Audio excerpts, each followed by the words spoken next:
The Phoenix Suns, one of the teams most desperate for a move at the trade deadline, and their big man, Jusuf Nurkic, is now responding to rumors that he may be on his way out of the desert. I'm Trevor Lane. This is the Basketball Bulletin. Make sure you subscribe right here to the channel. Only about 20% of you right now are actually subscribed to the channel. Other 80%, you know what to do. Hit that subscribe button.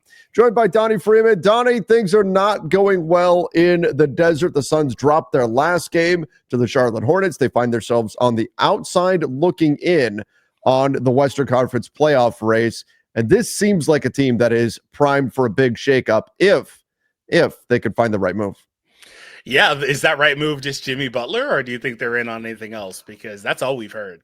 I think they would love it to be Jimmy Butler if they could get. I just don't see how they actually make it work to get him, because I can't figure out who's going to want to take on Bradley Beal. Maybe somebody will. He's not a terrible player, but the Suns right now, the 12 seed of the Western Conference, again, losing their last game to the Hornets. They're 2-8 in their last 10. This team clearly needs to make moves, and now they've made a fairly drastic decision to bring Bradley Beal and Jusuf Nurkic off the bench. They're 1-1 since doing that.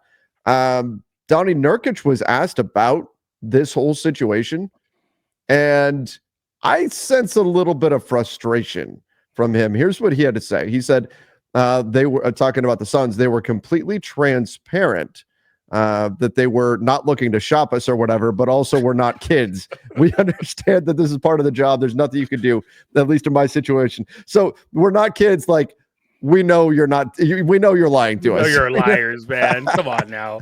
Everyone in the world knows you're lying. Knock it off. Everyone knows they're shopping Nurkic. There's no, and Bradley Beal as well. At the end of the day, I've been in this league. I've been long enough in this league, and certainly no one cares. At this point, the only choice I have is to be a pro, and that's what I'm going to do. I don't want to make problems for my teammates or for the organization. I'll be a pro as much as possible and do what people ask of me. Control what I can control, and that's the only way I can be. So I love that he's saying, like, well, they told us they're not shopping us, but like, let's be real, we know they're shopping us. And then as far as just being a pro, I think he might be right. That's really the only choice he has right now. I think the interesting question is, what kind of a market is there out there for Nurkic? Because I know the Suns would like to move on from him if they can, but he's only making this season $18.1 million, but $19 million on the books next season. That may be a challenge, trying to move that contract. Yeah, that's not like a bad number, but I wouldn't pay that for Nurkic, 18 or 19 personally. Yeah, so he's in a really weird spot. I'm not really sure what they're going to try to do with him other than try to shop him. He's a player that they just seem to not really need on their team, kind of redundant, doesn't provide the defensive rim protection they would like. And if you look at their numbers, they've been better with Plumlee, which says something as to why Nurkic has been benched as well. So Nurkic, and by extension Beal, but today it's about Nurkic. I would be surprised if he's not moved, if possible, at the deadline. All right, we'll talk about what they could potentially do with him in just a moment. First, let's give a shout out to our sponsor, and that is Prize Picks. Prize Picks, fantastic platform to play daily fantasy on. They've got a great promo when you use our code Bulletin.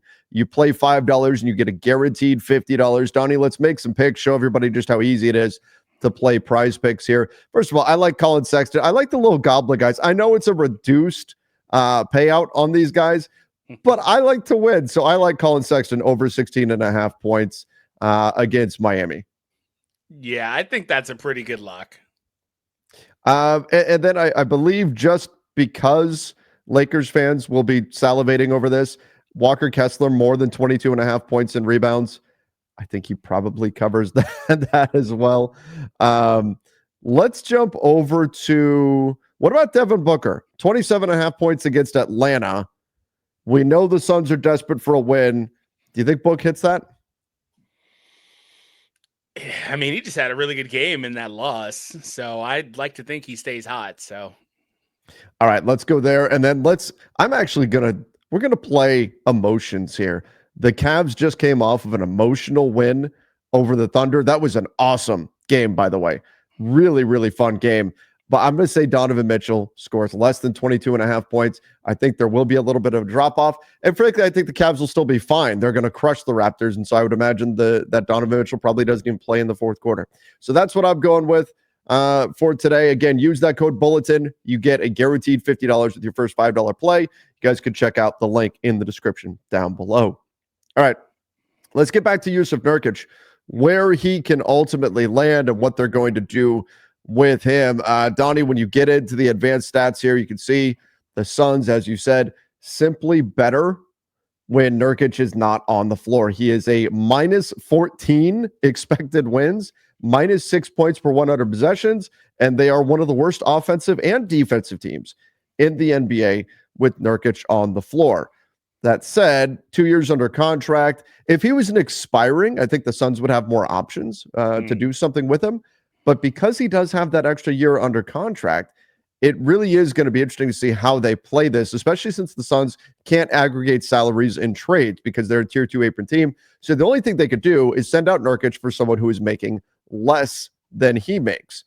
So that's going to be a challenge for them. They do have one future first round pick they could cobble together. I know their focus is going to be on moving Bradley Beal, but I do wonder if the Suns can try to make a play for somebody that can give them something, maybe even at the center position, that would allow them to take the next step. Somebody that's got a little bit more versatility. I don't think like a Jonas Valanciunas makes sense for them, but I do wonder if they can get after some of these other guys that are out there on the market. And we look at like, would a Robert Williams, would it be worth taking a risk on him? Would that be a guy to target? And then maybe potentially pick up another player in that deal, kind of like they did when they traded DeAndre Ayton to the Blazers, and they wound up in a roundabout way getting back both Nurkic and Grayson Allen.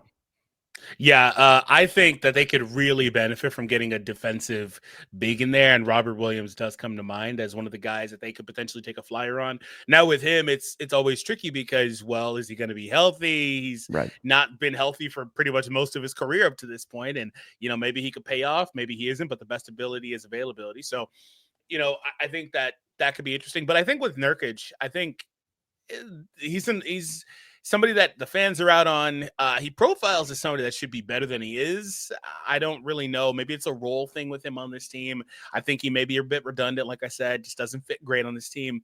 But I'd imagine that he'd be a solid backup big going forward. I mean, but just at that number, it's pretty tough. That's the problem. That's the problem with him. It's just that number. And again, based on profile, like 16, 17, 18 is about where I'd probably have him on the market if he was performing up to what he typically does.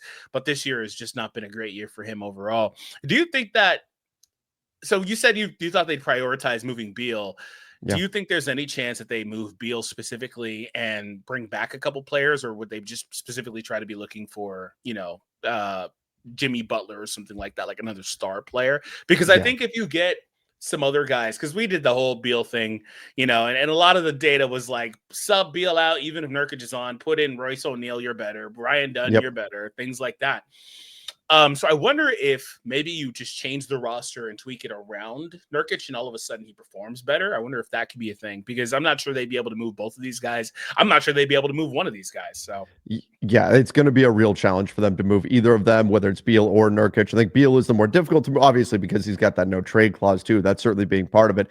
But I do think that if they were to move Bradley Beal, it would be for a Jimmy Butler trade. Like, that's the goal. It's not to get multiple pieces back for Bradley Beal. What they want to do is turn Beal into Jimmy Butler. Jimmy wants to go to Phoenix. There's a rumor out there that the Suns want to give Jimmy Butler a 2-year deal at about $60 million per year. Perk said that this morning. I saw. Right. That's a lot of money to give Jimmy Butler. But that's why Jimmy wants to go to Phoenix so bad. It's not like he just loves the desert climate or whatever so much. He's got a team that's willing to give him big time money, and so he wants to get to Phoenix. They want to make this happen. I think that's going to be the focus, trying to find someone to take Bradley Beal, and then if they can't figure that out, because whatever they're going to trade Bradley Beal, or going to try to trade him to a team that Beal will say yes to. He'll waive his no trade clause, and that team is going to have to send stuff to the Miami Heat that they want in exchange for Jimmy Butler to go to Phoenix. I do think that that's a very tall order, and if they can't do that, then the backup plan for the Phoenix Suns is going to be to move Nurkic. And I think that if they don't, it actually puts them in a better situation if they don't trade him, because next year he'll be a $19.4 million expiring. And I think then he might actually be a movable piece out there on the market compared to right now. But let's face it, Kevin Durant is 36 years old. They need help right now.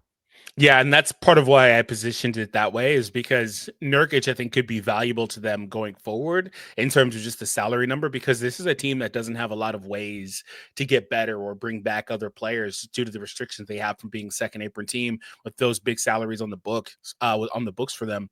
So for Beal, that makes a ton of sense. So let's say they're not able to move him. They are going to then pivot to moving Nurkic. You talked about Portland earlier. I did like the Robert Williams, idea, and maybe they can bring a minimum guy back in that as well.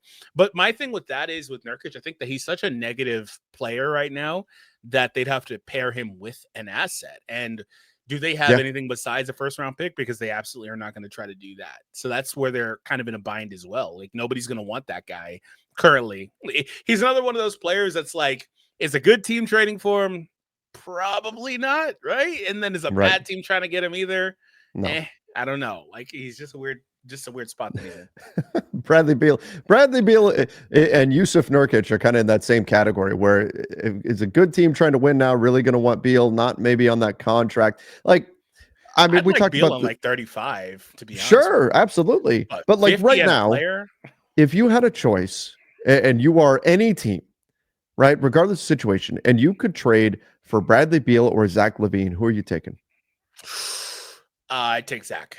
I would too, in a heartbeat. And it's all, look, even if you said it was tied, the no trade clause is the easy tiebreaker. Even if you told me that Beal was better, that's what breaks it. Yeah. So the only way that it changes that is if the Suns are willing to add in something to incentivize a team to take Bradley Beal. If a team is looking for a high scoring two, and you can go get Zach LaVine or you can get Bradley Beal, and you'd rather have Zach LaVine, you're going to go do that, unless the Suns say, well, we'll kick in a first or something like that to get you to make this move. And maybe they will, but they seem to be in a very, very tough spot. I wouldn't rule out a Nurkic trade. It seems like they've figured out they are better with him on the bench than with him on the floor. But I think they're going to put all their attention on trading Bradley Beal first. And Nurkic, he says he's going to remain a professional. I think that's going to be put to the test, because he's going to continue coming off the bench for the foreseeable future. And I don't think the team's even going to prioritize moving on from him. It's going to work on moving on from Bradley Beal first, and then he's going to be the fallback. So he may wind up on the Suns bench for the rest of this season, and then we'll see if he's a trade asset coming into the summer. Yeah. So I want to do a really quick test, Trev. Can you pull up Cleaning the Glass and see what their data is for Beal and Nurkic on? Because inadvertently, they're creating situations where those two guys have to be on the court together more often. So I'd like to see that. Yeah, let's take a look here. So I'm sure it's going to be negative. Obviously, it's going to be. We could just ignore the starting group. That's where it's going to have the most. Possession. Yeah, I mean, the starting group has Bradley Beal and Jusuf Nurkic together, and they're a minus 18 per 100 possessions, which is pretty gross. But let's look here. Let's go Nurkic and Beal both on the court. It's actually a little bit better than their starting group, but still it's not good. Minus 10 points per 100 possessions overall. They're getting crushed with both of them on the floor. And look at the defensive overall, 6th percentile on defense. Man.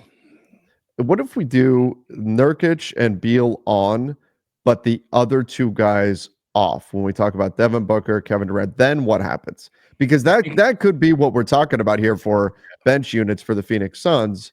Well, they're still going to probably stagger one of those two guys at all times. I would assume. Oh my God. It goes up. No, it's only 41 possessions. It's only 41 possessions. Starting to get pretty small sample size there. Right. We're getting very small sample size there. Okay. Yeah. Let's say one of them on. Let's say let's say Durant is still on. Yeah, leave Durant in. We'll leave Durant in and see if just removing Devin Booker. So you've got ideally a better defensive player on the perimeter. That's still minus 7.3. Looks like Booker was the huge swing piece there. He was.